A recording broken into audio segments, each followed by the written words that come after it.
Hey guys, welcome back. Tisha here, back with another Real Housewives of Potomac review. Go ahead and do me a favor and hit the like button as we jump into this thing. I'm tired. I'm tired of Mia using mental illness as a prop and a joke. It's insulting and it's disgusting because if Mia truly respected Gordon as the father of her children, then she would never ever be okay with making this situation a storyline. But it also makes me wonder if Gordon respects himself. Because at this point, Mia needs to keep her mouth shut. So we begin the episode with another GNA event with the National Brain Tumor Society. Giselle says that despite what everybody's been saying, GNA is rebranding. If it, at this point, in my opinion, hasn't even been a year, why are you rebranding already? Is it because the sales weren't great? Is it because the concept wasn't working out? Did you have a problem with your designer? Like, why are we already switching things up? Something's not adding up there. So health and wellness is now going to be their new focus. So the ladies arrive. It is 3 days until Karen's court. Karen isn't coming because she's not feeling well. Mia jokes about holding up a free Karen sign at the court, and it doesn't, like, Giselle's like, no, we're not doing that. So we see them work out. It's a lot of people there. I will say that it was a good attendance. At the end of the event, Giselle does end up praying for Karen with the other ladies. I do believe that Giselle was genuine in wanting to do that, but I don't think that everybody in that circle was. So as the event is going on, Giselle and Ashley are talking, and Wendy tells us that she's confused about the direction that the company is going in, that she still doesn't understand it, and I don't think they understand it either.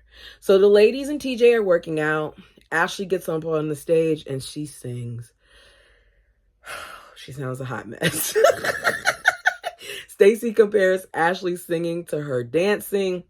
She says things like it takes courage to sound like that, and that Ashley put forth a lot of effort, but basically Ashley needs to get on key. She has some work to do. So at the end of the event, Mia is talking to the girls about how she's going to need them in this time and how she's going to need to lean on them because once again, Gordon is in a manic state.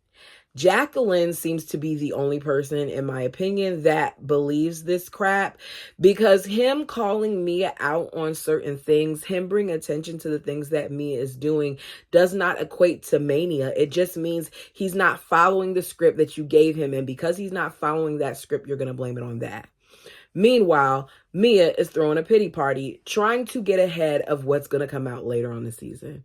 So she says because Gordon and Ink got into it, and how Ink had to hear Gordon call her an adulterer and say that she got rid of her baby, that, it's just caused additional problems. And Giselle is listening to it, and Giselle's not into us.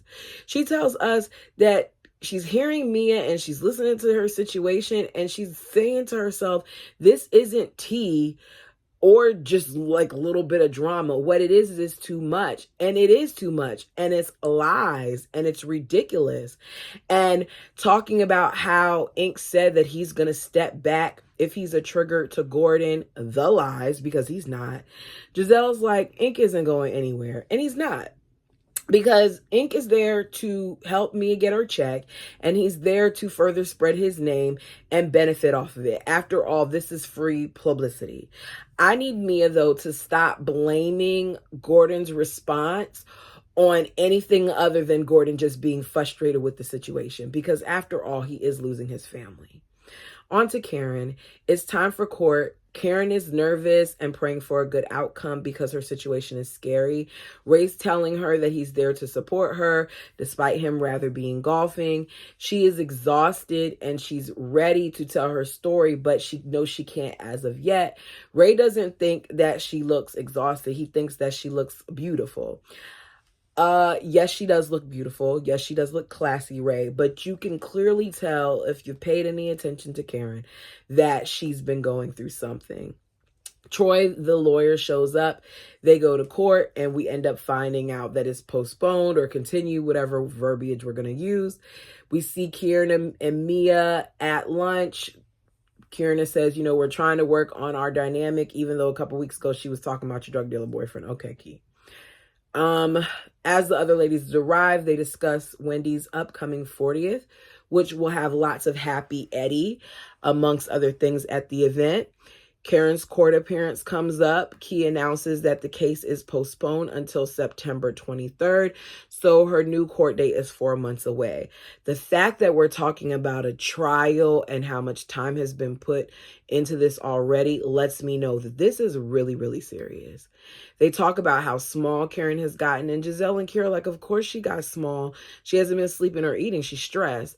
Giselle says, despite all that Karen and I have been through, Karen was really, really there for me when everything happened with my father, and I do want the best for Karen. I believe that. Wendy points out how she's going to support her basically for now. But if she's found guilty in her mind, that changes things because she put someone else's life in danger. That's fair because Karen has yet to tell anybody the true situation. And the way that she's been spitting it is that it's not facts, like it's false. She wasn't drunk driving or anything like that. So I can see why Wendy would be like, okay, if you're found guilty of this, I'm going to have a problem with it. She talks about how she spoke with Eddie because he's an attorney, and Eddie basically let her know that it could be as little as a thing as probation and as serious as a thing as her having to do time. They try to call Karen on FaceTime. She doesn't answer. Stacy says, I don't think she's drinking, because Mia says something like, we should make sure, like, warn her first and make sure she's not drunk. And Stacy's like, I don't think she's drinking anymore. And Mia's like, if Karen isn't drinking, then I'm not having sex. Stacy's like, okay, then Karen is a drunk. And they laugh about it. I know it's a joke, but I don't think that it's, the right timing. And I know that this is later probably going to be a problem because Giselle or Wendy or somebody, maybe Kierna, is going to go back and say something.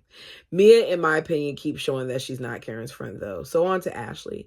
Ashley and the boys are in her kitchen, and once again, the boys are on the counter with their bare feet in tow. They're making a birthday cake. She's going to be 36. She's bothered that Wendy is celebrating her birthday on her actual birthday. She feels like they already did a birthday party for Wendy at the lake. That wasn't a birthday party. That wasn't even a trip for her. I want to know if she says something to Wendy about it. Not that Wendy should up and change everything, but did you say anything to Wendy about it, or is this the first time you're talking about being bothered by it? The relatives arrived to celebrate her.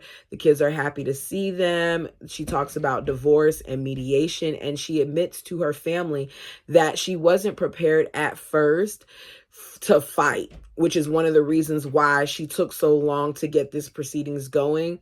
She's warned by family to prepare for the worst and consider all things when asking for stuff like schooling and education and the various things that the boys are going to need as they grow up.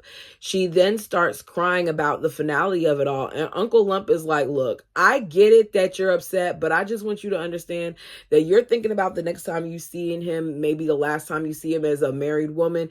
How about you just focus on the fact that you're going to have to keep seeing him and remember as you see him why you don't like him. So she says she's ready for the next phase, but she's nervous about what this thing is going to look like because she said Michael gets dirty when it comes to stuff like this. And he's already, exhibited infidelity and all that. And they're like, do you have proof? And she's like, yeah, it's on camera. It's on the internet. So the family feels like Michael lost interest in her once she was no longer his little young thing, that he's lost control, and they're just happy that she's finally moving forward. Like, Uncle Lump couldn't keep the smile off his face. On to Mia. Despite Mia telling us that her and Ink are on a pause, Mia is picking up Ink from the airport. There was no pause. She just is sitting there stuttering in confessional as she's asked, like, I thought you said that y'all were over. Production calls her out. She says,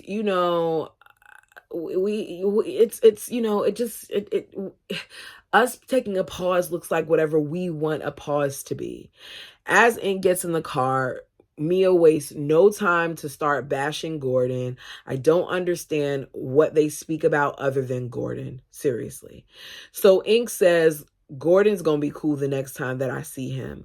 We find out that they all went to the pool together. We see a little clip of it. No surprise there. Gordon is going to be cordial. Gordon is going to play his part, which the more and more I'm watching this, I think he's playing a part. Ink talks about how if he was 25 years younger, then he could do something about it.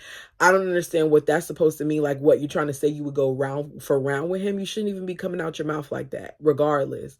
He says he stands on business. He wants to be like, I stand on business, granddaddy. That's not cute. I need Gordon to get a job, and I need Gordon to get a check, and I need Gordon to get away from Mia and stand on his own, because as of right now, Mia is clearly using him, and he, for whatever reason, is allowing it. Where are his family? Like, all of his family has cut him off, not just the ones he was in business with, everybody, because he needs rescuing. So it's time for Wendy's party. Wendy is in preparation for her party. We see the big Happy Eddie wall. He's excited about his family coming. Wendy's like, let's put them at the table with us. Everyone comes in, even Karen. And Karen wants no parts of the mess. And by mess, I mean Mia. Because once again, Mia is trying to bring up Gordon. Like, the first thing you do when you walk into an event with your little man is you want to bring up Gordon. You have nothing else to talk about. So Ashley wants to ask Karen about the case, and she's like, I can't say anything about that right now. Giselle greets Karen, is like, you're free. And they tell her that she looks good. Karen says, you know, I was channeling freedom.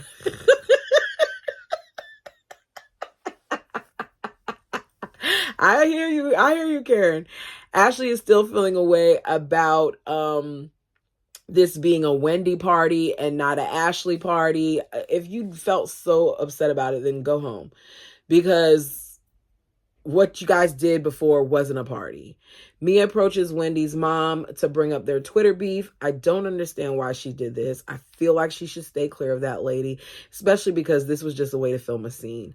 She tells her, Wendy's mom, that she's been praying for her this time.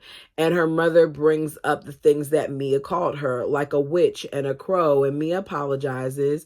She said, her mother's like, I'm the child of God. I'm not those other things that you called me. I pray in the name of Jesus. They make up, and that's that. We later see Wendy's mom telling certain family members not to speak to Eddie's sisters because they didn't speak to her.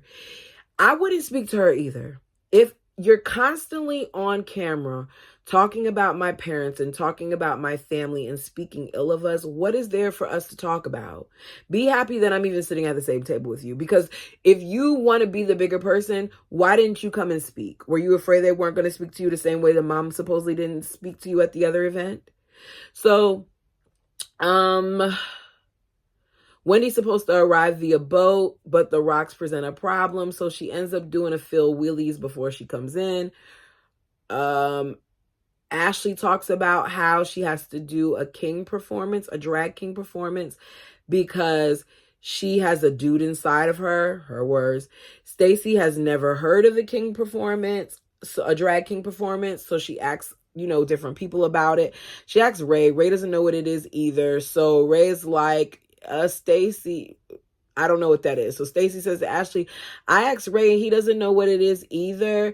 And Ashley's like, that girl needs a little bit of flavor. Ashley, you got some nerve. I guess I need flavor too, because I've never heard of a drag king performance. Now I kind of figured out what it was, that it was obviously a woman impersonating a man, but I didn't know that for a fact. And I still don't know that for a fact. That's just my assumption, because a drag queen is a man impersonating a woman. So I would think it was reversed. So TJ then comes to the table, and Stacy's like, hey, you, all excited because her friend, her man, her boo, whatever he is, comes back.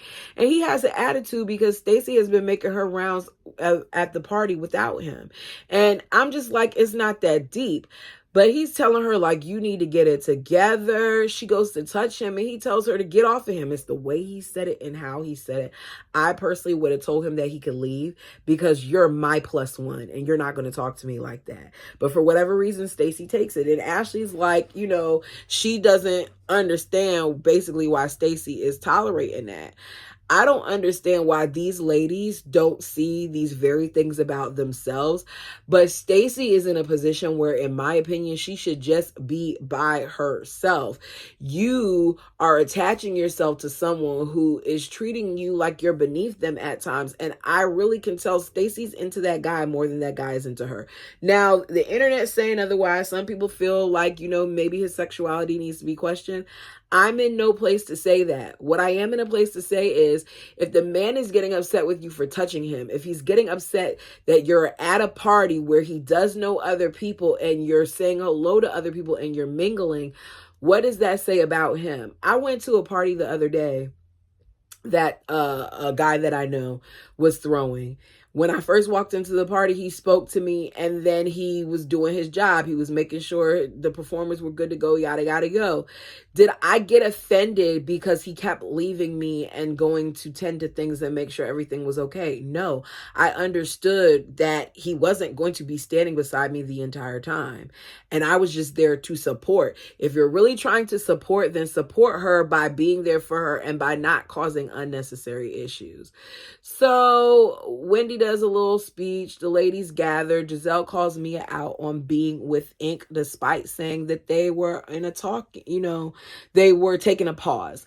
And she says, you told us at GNA that it was one way, and then here you go on the internet and you're posting these images that show it's another. Y'all are playing around. And Mia's like, well, yes, before GNA, Gordon and Ink, went at it, and they're like, no, that's not what we're talking about. We're talking about the fact that you said that, and then right after you got images up of them the next day hanging out. So which is it? Your story isn't making sense. Girl, what are you talking about? Ashley's like, look, I want to support Mia. I want to support my girl, but her actions and her words aren't lining up, and it's just hard for me to do it. We've seen this time and time again. So I don't understand why Ashley would have ever wanted to support anything that she had to say in the first place. None of them should support Mia, but they never called Mia out on a lot of things that they should have. They let a lot of things slip through the cracks, and Mia has allowed this to go to her head. So Mia says, let the fathers of my children, they can get along. The fathers of my children can get along. And the way she says it alludes to the fact that there's some discrepancies with the kids, because you're not talking about your oldest son and your other two kids' father getting along. You're talking about what? Ink and Gordon getting along? Like, what are you doing here? Everybody is confused, because why would Mia say that when we're just talking about your kids? It just isn't adding up. And that's the end. If there's something that I missed that you want to talk about, feel free to put it down below. I got to go on to the next one, which is Married to Medicine. Until next time.